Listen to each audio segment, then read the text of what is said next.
The weather on Halloween evening in Napa, California was perfect. The sky was clear and the air was cool without being cold. And all along Dorset Street, that year's most popular costumes were on display. It was October 31st, 2004, and the tree-lined neighborhood of small but pricey houses was a parade ground for pastel-colored princesses, black vampires, smiling yellow SpongeBobs, and Power Rangers in 6 different bright colors. Trailing behind and alongside these trick-or-treaters were parents who were shining their flashlights at the skull and bones and headstones planted in front yards and at the strings of orange lights around doorways. The whole scene was a snapshot of what made Napa such a desirable place to live. Located just north of San Francisco, the trendy city of 70,000 residents still had a small-town vibe.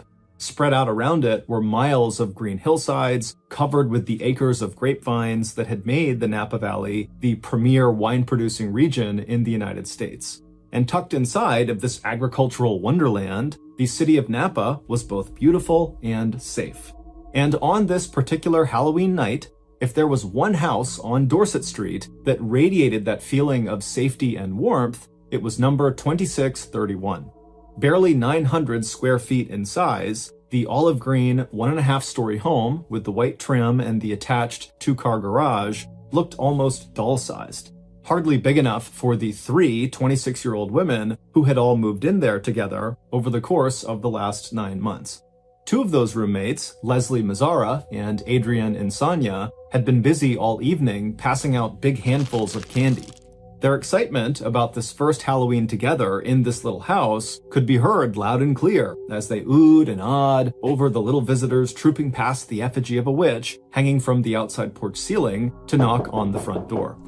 The 2 roommates who greeted the trick-or-treaters, Leslie and Adrienne, and their 3rd roommate, who was sitting in the living room behind them, could not have been more different.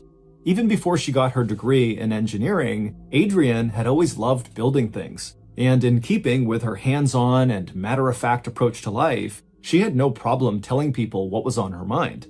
Leslie was a former beauty queen from the Deep South who moved with the grace of someone who had spent 15 years of her life taking ballet lessons.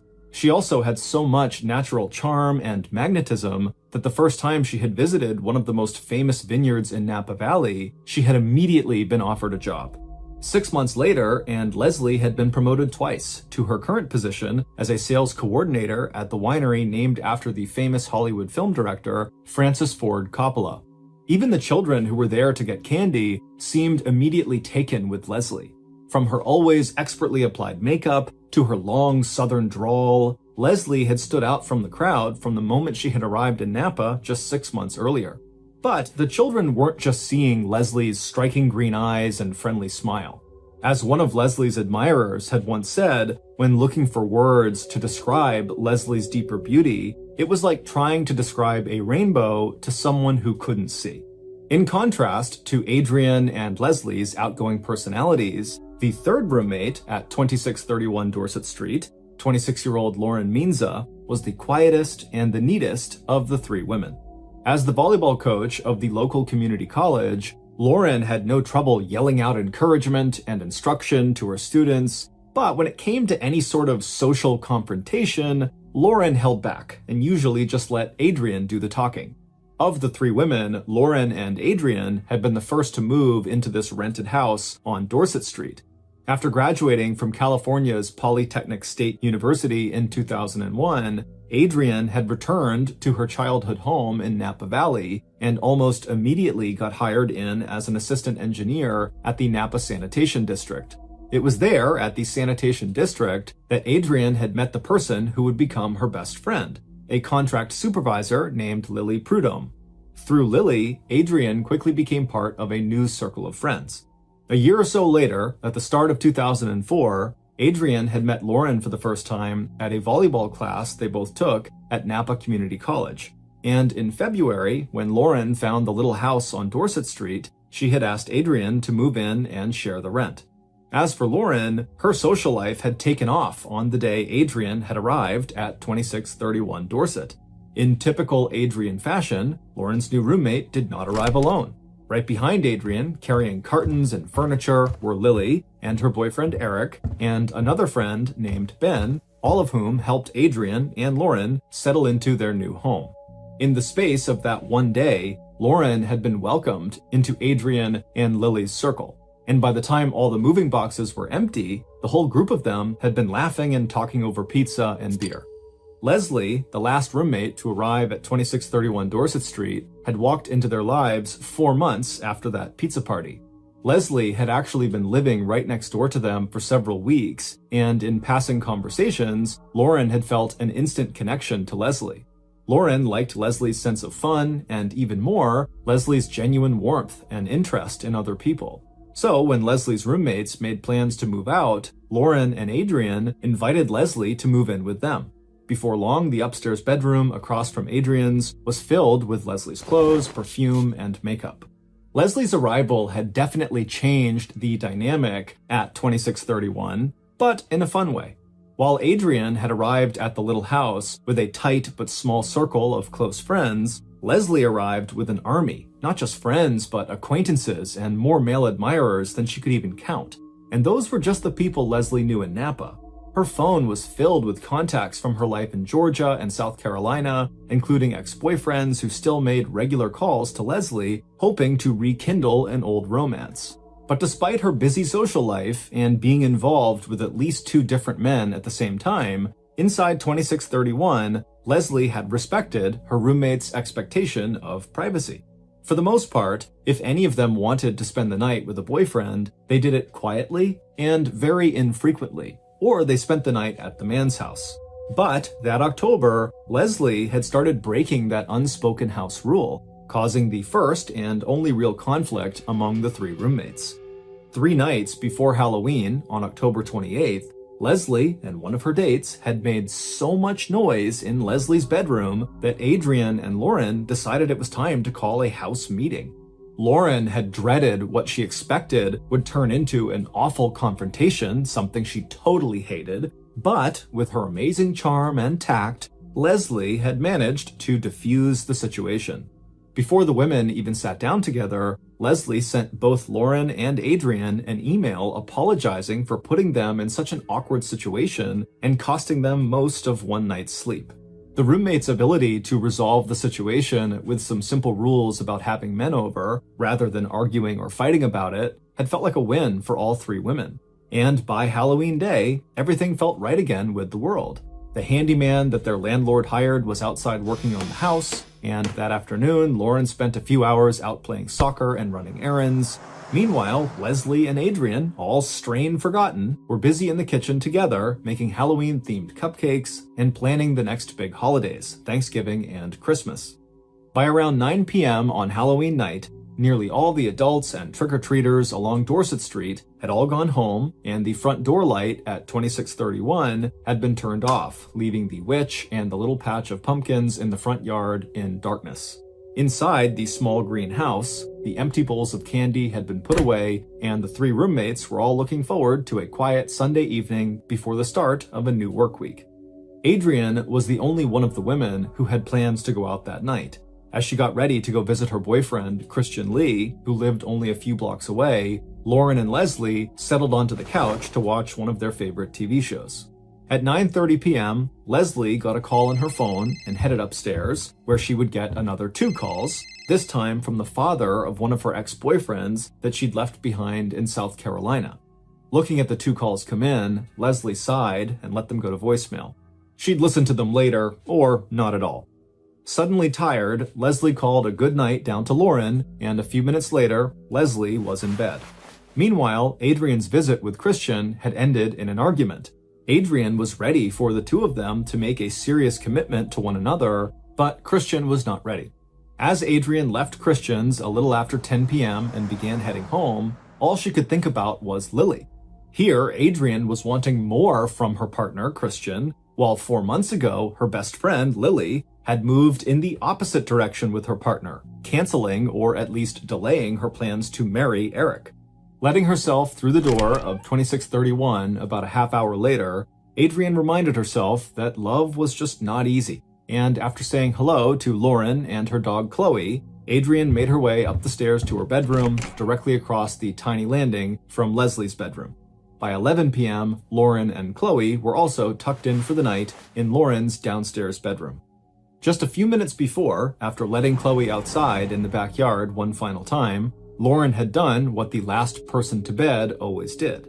She'd made sure all the doors were locked, including the garage door and the back sliding door. Then she had turned out all the indoor and outdoor lights, glanced one last time around the cozy house she called home, stepped inside her bedroom, and closed the bedroom door behind her. 2.5 hours later, a little after 1:30 in the morning, Lauren woke up suddenly to a flash of bright light and a bark from Chloe, who was lying on the bed next to her. Outside her window, the motion sensor light attached to the garage had clicked on. Lauren waited, listening, but heard nothing. Turning back over in her bed, Lauren murmured to Chloe that it must have been a neighborhood cat out on the prowl. But just minutes later, Lauren found herself wide awake a second time, and this time it wasn't the outside light. This time she'd been awakened by a sound coming from inside the house. Shushing her growling dog, Lauren listened intently, and she heard quiet footsteps making their way up the stairs towards the second floor where the other two roommates were sleeping.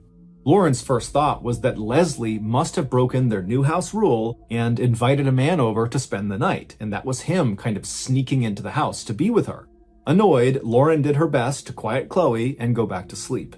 But just a few minutes later, at about 2 a.m., in the early morning hours of November 1st, Lauren heard the first scream. Lauren and her dog instantly bolted upright. It was obvious that that scream had not been from lovemaking. And a moment later, Lauren's confusion turned to panic and terror as she heard a second scream coming from upstairs, followed by the sound of a violent struggle in the room directly above her. Furniture being shoved aside, things falling on the floor, the stamping of bare feet and shoes. And then Lauren heard Adrian's voice raised to a shout, "Oh my God, please help, please help!" Without turning her light on, Lauren stumbled out of her bed. She opened the door of her room and took one step into the dark hallway. For half a minute, Lauren just stood there listening, paralyzed with shock and fear, until suddenly she heard the sound of the glass light fixture at the top of the second floor landing break. And then she heard pounding footsteps as the intruder seemed to fly down the stairs 2 or 3 at a time, coming directly towards her. Jolted into action by a huge rush of adrenaline, Lauren reached down, grabbed Chloe, and turned toward the back door of the house. But no sooner had she stepped through the sliding door onto the patio and out onto the cold, damp grass than Lauren realized her mistake. The backyard was completely surrounded by a 6-foot-high fence, with no way for Lauren to escape. Terrified, Lauren dragged Chloe with her into a thicket of bushes, and just above the thudding of her own heart, Lauren could suddenly hear, from inside the house, the clack of the wooden window blinds in the kitchen. The sound told her one thing: the intruder had not followed her into the backyard. They were somewhere in the front of the house where the kitchen was. And then, when the clacking sound stopped, Lauren thought she heard a window break. Whoever had been inside the house must have left. And then, in the sudden quiet, Lauren heard it again. Adrian's faint but desperate cries for help. A moment later, Lauren crawled out from the cover of the bushes, and then, feeling her way in the darkness, she re-entered the house through the back door, and as carefully and quietly as she could, she picked up the receiver of the kitchen phone to call 911. But all she heard was the beep, beep, beep of a busy signal. And in her mind's eye, Lauren pictured the phone upstairs. The receiver knocked off its hook during that terrible struggle she'd heard just a few minutes earlier. Lauren put the phone down, and then, taking a deep breath and praying she was right, that the intruder was gone, she tiptoed to the front of the house, turned, and then began to climb the stairs. She was careful not to touch the dark smears along the right side of the staircase that she knew were blood, focusing instead on the light that was coming from one of the bedrooms. Reaching the tiny landing, Lauren stepped around the broken glass light fixture on the floor and turned so she was looking through the door into Leslie's room. But before Lauren could even register the feeling of wet blood on the floor under her bare feet, Lauren saw Adrian. Her friend was crouching in a narrow space between the wall and Leslie's bed. But something was terribly wrong. Adrian's face and neck and arms were covered in blood. As Lauren rushed over to help her friend, Adrian made an effort to speak, but all Lauren heard was a long, gurgling breath deep in Adrian's throat. It was at that point that Lauren noticed something else. on top of the bed in a pile of blankets and clothes, she saw the body of her other roommate. Leslie lay face down and motionless, with deep cuts all across her back and upper arms. Lauren tried not to slip in the blood as she backpedaled out of Adrian's room. Turning on the landing, Lauren ran down the stairs, she grabbed her cell phone out of her bedroom, and she punched in 911. By the time police and medical emergency vehicles had pulled up to the curb outside 2631 Dorset Street at 2:13 a.m., Lauren and her dog Chloe were still sitting inside of Lauren's car. Afraid that whoever had attacked her friends might come back for her, Lauren had grabbed her dog, jumped into her car, cell phone pressed to her ear, and driven up and down the street as she begged the emergency dispatch operator to send help, and did her best to describe what had happened. She said, "Both my roommates are hurt. I think they're dying." The first officers on the scene set up a loose defensive perimeter around the house. Before letting the emergency personnel inside 2631, 4 other officers, guns drawn, cleared the inside of the little house to make sure it really was empty, except for the 2 victims. The police, who had reached Adrian just before she died, later described the carnage in the upstairs bedrooms as the bloodiest crime they'd ever seen.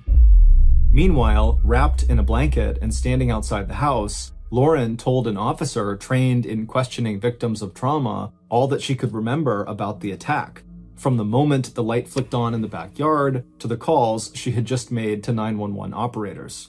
And as Lauren would repeat over and over again to police and later to the families of Adrian and Leslie, no. At no point had Lauren seen the intruder's face or noticed any details that would help police identify who had attacked her roommates. And no, Lauren had absolutely no idea who would want to hurt either Leslie or Adrian.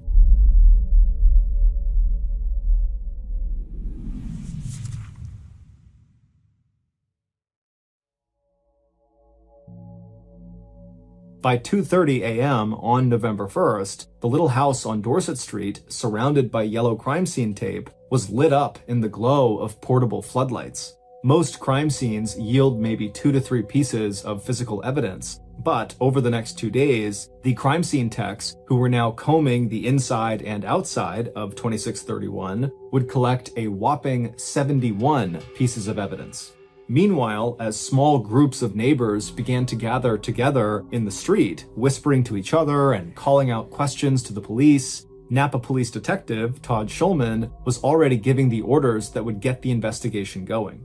The 4-year veteran investigator assigned officers to canvass neighbors and the growing crowd outside to see if anyone remembered seeing anything or anyone that night that was out of place or suspicious. And based on what Lauren had been able to tell police about her roommate's work, personal and social lives, the detective also ordered his team to start interviewing friends, coworkers, boyfriends, and acquaintances of the 2 victims. And by mid-morning, 7 hours after Adrian and Leslie were murdered, police would be knocking on the doors of Adrian's best friend, Lily Prudhomme, and Adrian's boyfriend, Christian Lee. Further away, at the vineyard where Leslie worked, her co-workers would also be questioned by police, and as police began gathering information about Leslie's social life, so would a long list of Leslie's current and former boyfriends. But even as police fanned out around Napa and began working the phones to trace Leslie's connections in South Carolina and Georgia, crime scene techs had already collected evidence that would wind up making a big cut in the possible pool of suspects. By Thursday, November 3rd, 4 days after the early morning double murder, the police knew that the killer was a male, a finding that ruled out the female half of the US population. Forensic investigators had been able to collect several critical pieces of physical evidence from the crime scene that would all contain samples of the killer's DNA. There was a packet of plastic zip ties, the kind that could be used to bind a person's wrists, that the killer had dropped just under the front window where they entered and then later exited the house. There was also a smear of blood that did not belong to the victims on the aluminum siding of the house near the window. And finally, police had found 3 cigarette butts in the front and backyard of 2631.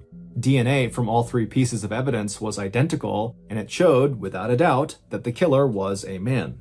Unfortunately, what the DNA did not reveal was the identity of this man. The DNA would turn out not to match the DNA sample that police had collected from Adrian's boyfriend, Christian, and when the DNA results were run through a nationwide database of more than 4 million known criminal offenders, there was no match there either. Although the police would not release this information to the public for another 2 weeks, the DNA results did clear any females, including Lauren and Lily, of any involvement in the murders. And even though Detective Schulman could not completely rule out the possibility that the murders of Adrian and Leslie were just the result of a burglary gone horribly wrong, the DNA results showing the killer was a man did support the investigators' emerging theory of the murder. The violence of the attack suggested the killer had a personal motive. And with Adrian's boyfriend off the suspect list, and given the number of men who had been close to or involved with Leslie, police began to focus on Leslie as the killer's prime target. And Adrian must have just been in the wrong place at the wrong time, a witness who had to be eliminated. Still, there was a second theory about these murders, a theory that would make this case even harder to solve, and one that was already keeping terrified residents of Napa awake at night. That theory was that the murders were the work of a serial killer, a person with no connection to their victims, a killer who might strike again at any moment or leave without a trace and continue to kill somewhere else.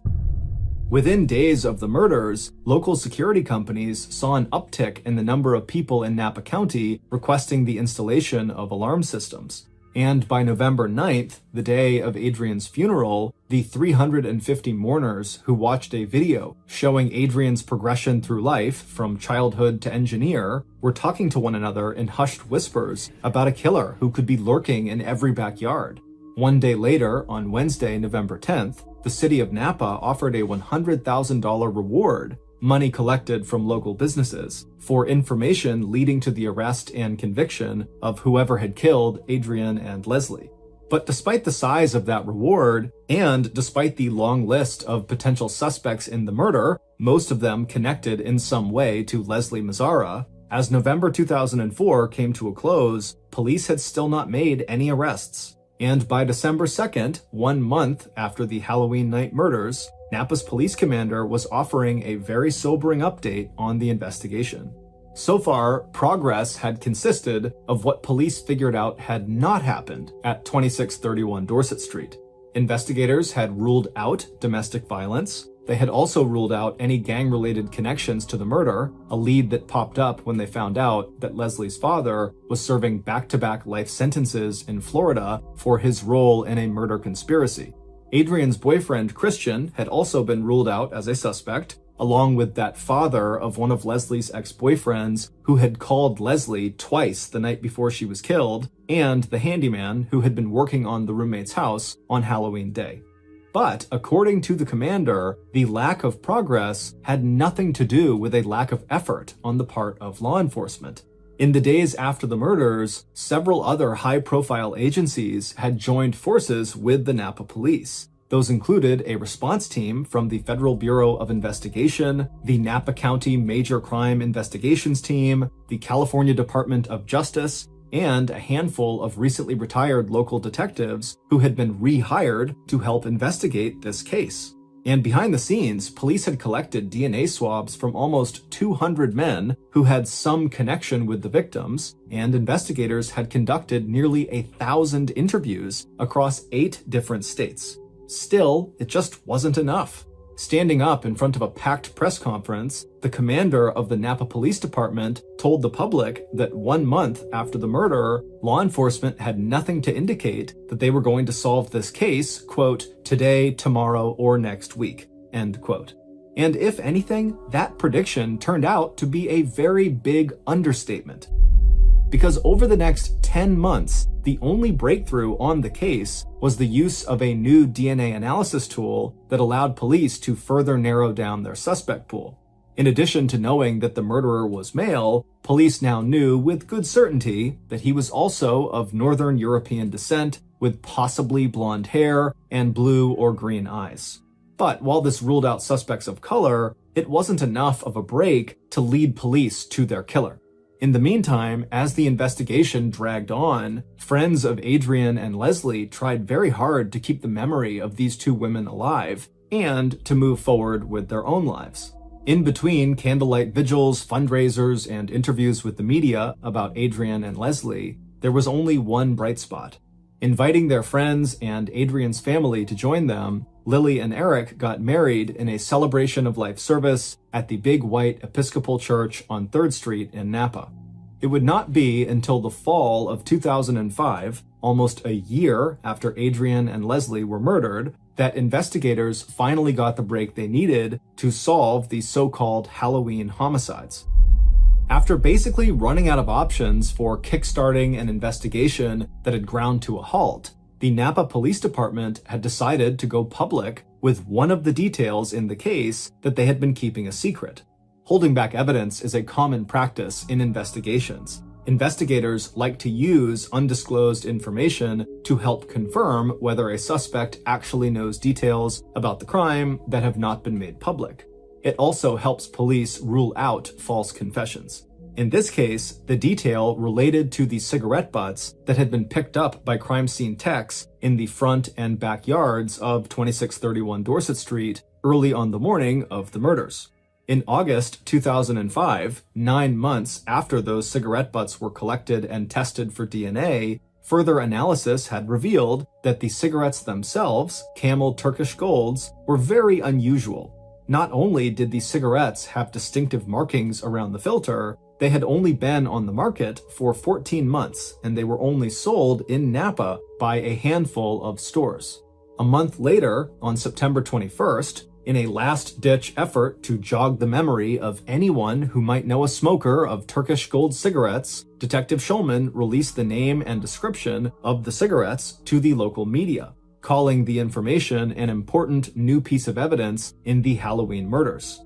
And for one television viewer, that evening's headline story about these Camel Turkish Gold cigarettes immediately struck a nerve. Sitting in a house just 2 miles away from the place where Adrian and Leslie had been killed 11 months earlier, the viewer suddenly stiffened up in his chair and turned up the volume on the TV set. As the newscaster ran through the latest details in the murder investigation, the young man watching knew that he had information that could be vital to the police trying to solve this case. Leaning forward, the young man clicked through other news stations on TV to see if he could find out any more information on what police were calling a breakthrough. 5 days later, on September 27th, Detective Schulman got a call from the Napa police station. Someone had just walked into the station asking for a detective and said he had important eyewitness testimony related to the murders of Adrian and Leslie. Based on this person's information, along with follow-up interviews and additional investigation by law enforcement, here is a reconstruction of what police and forensic experts believe happened to Adrian Insania and Leslie Mazzara on the night they were killed.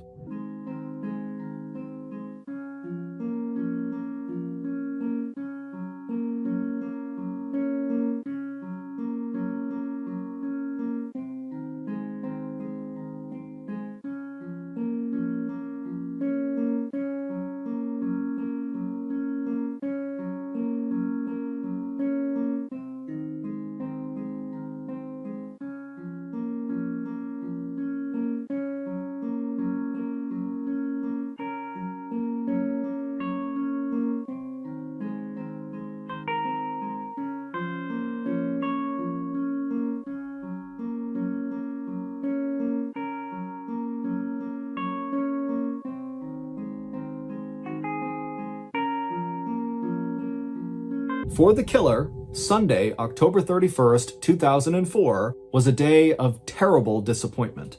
And at that party, on that Halloween night, as the killer looked around the table at the people sitting there and playing cards with him, his feelings of jealousy, anger, and resentment just kept getting stronger and stronger. Those feelings were helped along by all the alcohol, 1 drink for every hand of cards he lost, and the killer was losing the game badly. By the time the killer had been driven back to his house, he was so drunk he had trouble standing up, and by the time he stumbled into the empty apartment, he couldn't even remember getting dropped off at his own front door. But sometime after midnight, after waking up from a short sleep, the killer was sober enough to make a plan for that night and early morning that did not involve going back to bed. Instead, the killer had decided to go confront at least one of the people that he held responsible for the emotional pain he was feeling. And on his way out to his car, the killer stopped in his garage and put together his murder kit: a packet of plastic ties secured with a rubber band, and a sharp knife with a 4 to 5 inch long blade. Then, just before hopping into his car and heading for his destination, the killer patted his coat pocket, making sure he had a pack of his favorite cigarettes, the only brand he smoked now, Camel Turkish Gold. 10 minutes later, when the killer arrived at the little house at 2631 Dorset Street, he parked the car across the street and turned off the engine. Before getting out, he sat for a while in the darkness, looking at the orange pumpkins on the lawn and the witch with the green face twisting from one of the ceiling rafters of the front porch. Then the killer opened the car door and walked across the street until he was facing the closed white garage door of 2631. Standing there quietly, he pulled out his packet of cigarettes and began to smoke, while he lifted his eyes to stare at the upstairs windows. When he flicked one of his cigarette butts out of his hand and into the grass, the sudden movement was picked up by a motion sensor and the backyard light suddenly turned on, temporarily blinding him. But even though this startled him, and he might have even considered turning around and going back home, he ultimately decided to continue with his plan. He moved from the white garage doors across the front lawn to the front door, where he gently tried turning the knob. But the door was locked. However, that didn't mean the windows were locked too. Taking out his knife, the killer stepped from the door over to one of the front windows. And sure enough, when he inserted the blade between the windowsill and the window sash, he could feel the upward give as he pried the window open. And once he was able to slip his fingers under the sash, it was easy to push the window open all the way, giving him plenty of room to crawl inside. On his way into the house, the killer didn't notice that he had dropped his packet of zip ties secured with a rubber band that had soaked up a sample of his sweat and DNA. Once inside, the killer let his eyes adjust to the darkness, and then he stepped a little to his right, towards the stairs that led to the 2 upper bedrooms. Once upstairs, the killer turned into Leslie's room first. Seeing the sleeping woman on the bed in front of him, he stepped closer and stared down at her. Then, raising his knife high in the air, the murderer brought it down with all his force directly into Leslie's heart. Leslie had time for one short scream before the killer raised the knife and stabbed her again and again. But that scream had been enough to wake up Adrian in the little bedroom across the hall. Switching on the light, she could see that someone, an intruder, was inside of Leslie's room. A moment later, and Adrian was out of bed and stepping through the open door across the hallway to help her friend and roommate. The killer looked up, locked eyes with Adrian, and then he attacked, striking her with the knife. And when Adrian fought back, the killer struck again and again and again, leaving cuts and wounds all over her upper body, arms, and hands, along with a deep gash across her face and neck. The frenzied attack had left blood everywhere, in pools on the floor and spatter marks along the walls and the bed. But from the very start of their struggle, Adrian had begun to shout and call out for help, and she did not stop.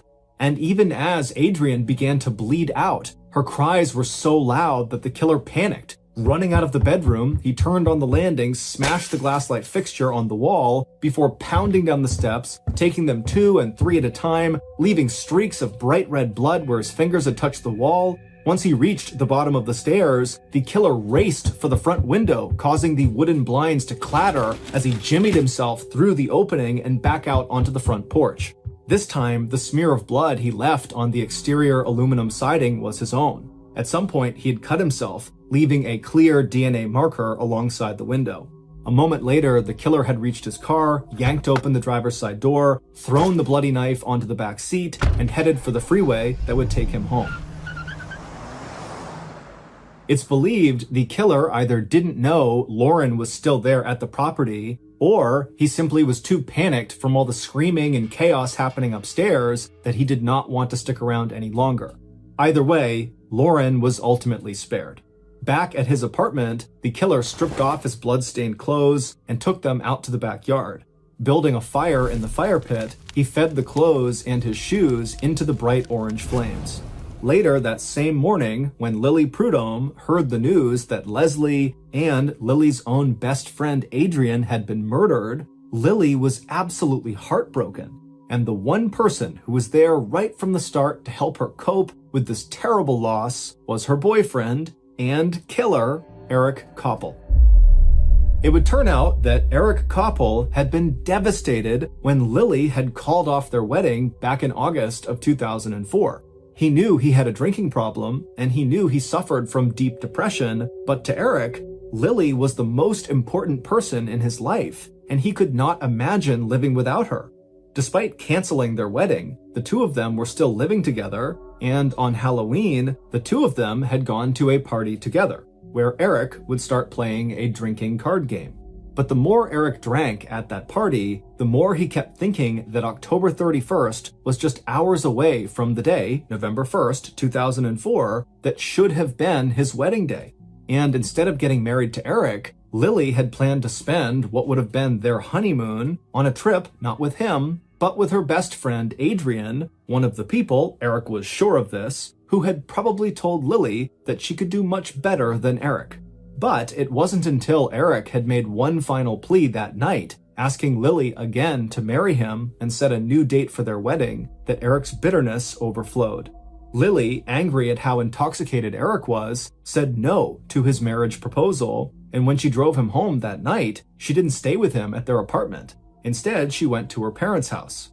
As Eric Koppel would later tell police when he confessed to the double murder of Adrian and Leslie, he only remembered bits and pieces of what happened in the early hours of November 1st.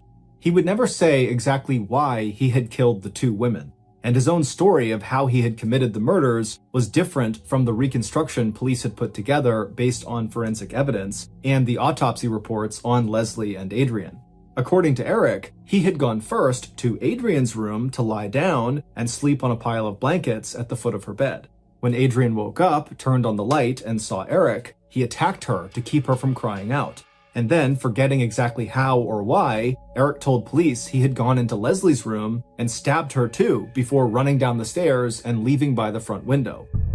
And after the murders, Eric had been such a comfort to Lily that 5 months later, the two of them were married in a ceremony that featured a special reading by none other than Adrian's mother, Arlene Allen. Eric made his confession to police on September 27th, 5 days after he had seen on TV the news story in which police linked the killer in the Halloween murders to a white male with light hair and eyes who smoked Camel Turkish Gold cigarettes. It was a brand that was so distinctive that when police had asked Lauren if she or Adrian or Leslie knew anyone who smoked Turkish Golds, Lauren was able to give investigators one name, Eric Koppel. Eric was one of the people who had helped Adrian move into the little house on Dorset Street back in February of 2004, 8 months before Adrian and Leslie were killed. And Eric was one of the only members of Adrian's inner circle who had never been questioned by police or asked for a DNA sample. By the time the news story about the cigarettes had aired, Eric could already feel the net tightening around him. He knew from earlier news coverage that police had recovered the killer's DNA from the scene and that the blood, saliva, tissue, and sweat were his. And as the killer's DNA profile came into clearer focus, a white male of Northern European descent with light hair and light eyes who smoked these Turkish Gold cigarettes, it was a face Eric recognized every time he looked into a mirror. After starting in late summer, before Turkish Gold cigarettes had made the headlines, police, acting on Lauren's tip, had already begun calling Eric. Until then, Eric had slipped below police radar. A quiet and religious 26-year-old land surveyor, he did not appear to have close personal ties with either Adrian or Leslie.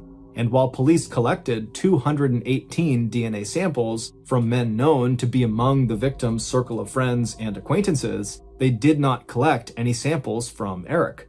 When Eric arrived at the police station on September 27th, 11 months after he had killed Adrian and Leslie, he didn't come alone.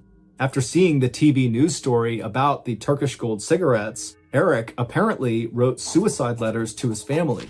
In response to those letters, his family urged him to go to the police. And so when Eric walked alone into the police interrogation room, the family members who had accompanied him sat waiting for him in the lobby.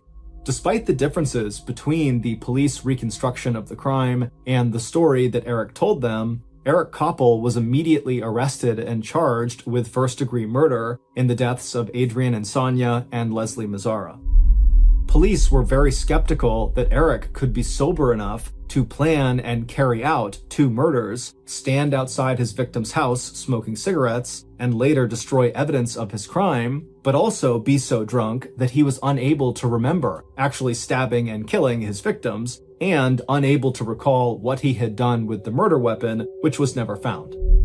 On Tuesday, December 5th, 2006, just 2 months after the second anniversary of the Halloween murders, Eric Koppel pleaded guilty to 2 counts of first-degree murder. That guilty plea meant that the families of his victims would be spared a potentially painful jury trial, and it also meant that Eric would not face a possible death sentence. Instead, Eric was sentenced to life in prison without the possibility of parole. He is currently serving his time at Corcoran Prison, a correction center in California designed specifically to house inmates who have a substance abuse disorder. At Eric's sentencing, Adrian's best friend, Lily, told a packed courtroom there was nothing in the world that Eric could do to make her love him less. 2 years later, though, in 2008, the couple got a divorce. Later, Lily would enroll as a graduate student at the University of Edinburgh in Scotland, where she would write a doctoral dissertation on forgiveness.